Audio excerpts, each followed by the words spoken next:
8h12 sur RMC, votre invité Jean-Jacques Bourdin, maître Antonin Lévy, avocat de François Fillon. Antonin Lévy, bonjour. Bonjour Jean-Jacques Bourdin. Merci d'être avec nous. Vous avez annoncé avoir demandé au parquet national financier de se dessaisir de l'enquête sur des emplois présumés fictifs dont auraient bénéficié l'épouse et les 2 enfants de François Fillon. C'est bien cela. Selon vous, le parquet national financier n'est compétent que pour certains délits, dont le détournement de fonds publics. C'est bien cela. Parfaitement exact. Bon, donc il n'est pas compétent pour juger s'il y a oui ou non détournement de fonds publics. Il est compétent pour juger s'il y a détournement de fonds publics, mais ce que l'on reproche à François Fillon ne peut pas être du détournement de fonds publics. Voilà, à un moment, il faut faire du droit. On est dans un état de droit, Jean-Jacques Bourdin. On ne peut pas venir brandir une accusation, surtout quand elle est aussi grave, quand juridiquement, elle ne tient pas. Et juridiquement, cette accusation n'a aucun sens à l'égard de François Fillon. Donc, juridiquement, pourquoi ? Parce que ce n'est pas dans les compétences du parquet national financier, c'est ce que vous dites. Non, c'est un tout petit peu plus compliqué. Vous savez, le droit, malheureusement, c'est un métier de technicien. Oui, mais ça, j'en suis certain. Oui. Le détournement de fonds publics s'applique à plusieurs catégories de personnes. Une personne investie de l'autorité publique, c'est normalement un maire, voilà l'exemple qu'on cite typiquement. Oui. Une personne chargée d'une mission de service public, les termes sont importants, chargée d'une mission de service public. Ce n'est pas non plus un parlementaire. Et donc, dans les personnes à qui s'applique le détournement de fonds publics, il n'y a ni le député, ni le sénateur. Et c'est pas une nouveauté, c'est quelque chose qui remonte au code pénal, qui date de l'époque de Napoléon, et donc ça fait plusieurs siècles que jamais cette infraction, dans son ancienne forme ou sa forme actuelle, ne s'est appliquée aux parlementaires. Ce qui veut dire qu'un député n'est pas chargé, à vos yeux, d'une mission de service public. Alors ce n'est pas à mes yeux, d'abord c'est aux yeux du droit public. Non, c'est une interprétation, non ce n'est pas une interprétation, Jean-Jacques Bourdin. C'est d'abord... Il n'a pas de mission publique, mission de service public. Il n'a pas une mission de service public. Une mission de service public, ça a un sens. Ça a un sens en droit, ça a des conséquences, et il n'a pas une mission de service public. Il a un mandat électif public. Voilà, au sens de la loi, et encore une fois, les mots ont un sens. En état de droit, les mots ont un sens. Il n'est pas chargé d'une mission de service public. Je vais vous lire simplement le mail de Patrick, qui est un de nos auditeurs. Si, comme le déclare Monsieur Fillon, il n'y a aucune illégalité dans sa manière de gérer les fonds publics, le tribunal compétent ou non lui rendra justice. Et faute de laver totalement son honneur, au moins pourra-t-il s'appuyer sur ce rendu de jugement pour rebondir.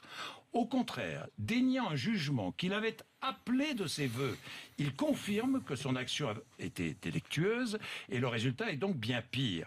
Ou alors, ses emplois familiaux étaient donc effectivement fictifs. Il sait qu'il va être condamné et il utilise le droit des intouchables pour échapper au jugement. Est-ce que ce n'est pas une manière d'échapper à tout jugement ? Je comprends la réaction de votre auditeur. Le problème, c'est que... C'est la réaction de l'opinion publique. Oui, mais François Fillon a le droit que son droit soit respecté. Il a appelé une enquête rapide, mais il voulait également une enquête légale. Le parquet se saisit rapidement d'une infraction qui n'existe pas. Il se saisit à toute vitesse de ce délit. Mais François Fillon a appelé de ses voeux la célérité de la justice. Mais il n'a pas demandé qu'on lui dénie la légalité, Monsieur Bourdin. C'est quand même fondamental. On est en état de droit à quelques semaines d'un grand rendez-vous démocratique qu'est l'élection présidentielle. Et donc, à cause de ça, on va bafouer tous les principes, bafouer toute la loi, bafouer tout le droit pour faire en sorte simplement qu'on vole aux Français leur élection. J'ai une question. Pourquoi a-t-il tenu à être entendu si vite par un parquet financier qu'il juge incompétent ? Mais d'abord parce qu'il souhaitait... Qu'auriez-vous dit si, dès le début, il avait soulevé une question de procédure ? On ne peut pas lui reprocher de ne pas s'être expliqué face aux enquêteurs. On ne peut pas lui reprocher, ainsi qu'à son épouse, de ne pas avoir fourni pendant 5 heures pour lui... Il n'a rien trouvé à redire à cette enquête, et puis au bout de quelques jours, voyant qu'il n'arrivait pas à rebondir et à reprendre sa campagne, il trouve à redire. Non, ce qu'il constate, il constate plusieurs choses. Oui. Il constate qu'il s'est expliqué sur les emplois présumés fictifs de sa femme, qui sont totalement faux, qu'il a fourni les explications. Non, totalement faux. C'est la justice qui le dira. D'abord, c'est lui qui l'a dit. Pardon, Monsieur Bourdin, c'est lui qui l'a dit. Doit-on le croire ?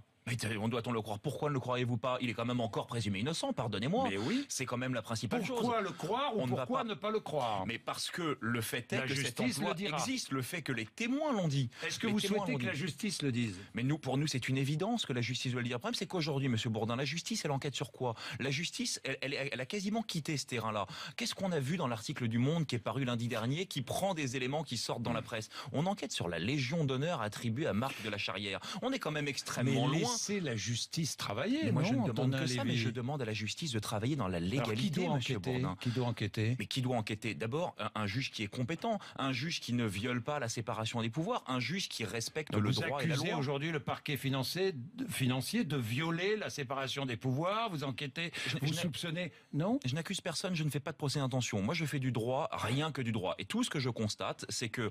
Je vous donne un exemple, monsieur Bourdin. En décembre dernier, on s'est posé la question du contrôle de la Cour de cassation, vous savez, la plus grande juridiction de l'ordre judiciaire, par l'exécutif. Et on voulait contrôler les comptes et la manière dont la Cour de cassation utilisait ses fonds.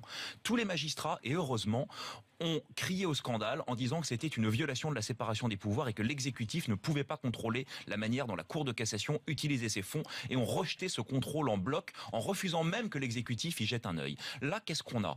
On a ici le pouvoir judiciaire, donc l'exact inverse, qui veut contrôler la manière dont un parlementaire utilise les fonds qui sont mis à sa disposition pour ses collaborateurs. Donc, pourquoi est-ce que la séparation est au-dessus de tout soupçon, de tout contrôle? Mais attendez, c'est exactement la position dans laquelle se place la justice. Mais c'est la position dans laquelle... au-dessus, un parlementaire est au-dessus de tout contrôle. Non, un parlementaire n'est pas au-dessus de tout contrôle. Mais qui doit le contrôler alors? C'est très simple, la loi le prévoit, c'est au Parlement de le faire. C'est au Parlement de le faire. Il est jugé par ses pairs. Il est jugé par ses pairs. De la même manière que la justice l'est. Est-ce que ça vous choque, monsieur Bourdin, que la justice soit jugée par ses pairs? Non, ça me choque que le parlementaire... Je ne parle pas de la justice. Ça me choque que le parlementaire soit jugé par ses pairs. Oui, ça me choque. Oui. Est-ce que ça vous choque que la justice soit jugée par ses pairs dans ces cas-là? Et pourquoi ça vous choque dans un cas et pas dans l'autre? Mais moi, je vous en parle, monsieur Bourdin. Alors, je vous pose une autre question. Pourquoi cette offensive judiciaire, si ce n'est pour faire le deuil d'un classement sans suite? Non, on n'en fait pas du tout le deuil. Au contraire, si vous avez bien écouté, je sais que vous l'avez fait hier, la première chose qui s'impose, c'est un classement sans suite. Un classement sans suite, ça s'impose quand il y a deux situations. La première, c'est quand les faits ne sont pas constitués, et les faits ne sont pas constitués ici. Et la deuxième, c'est quand il n'y a pas d'infraction.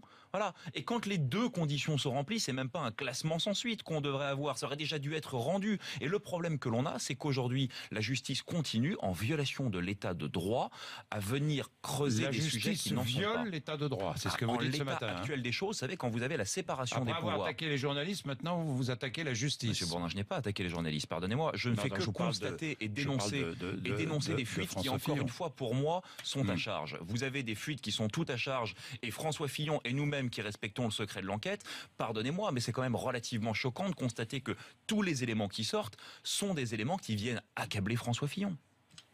Merci Antonin Lévy. Merci d'être venu nous voir et d'avoir accepté de défendre François Fillon. C'est pas toujours facile de trouver des défenseurs, mais là c'est bien. Vous avez répondu à nos questions franchement et directement. Il est 8h20.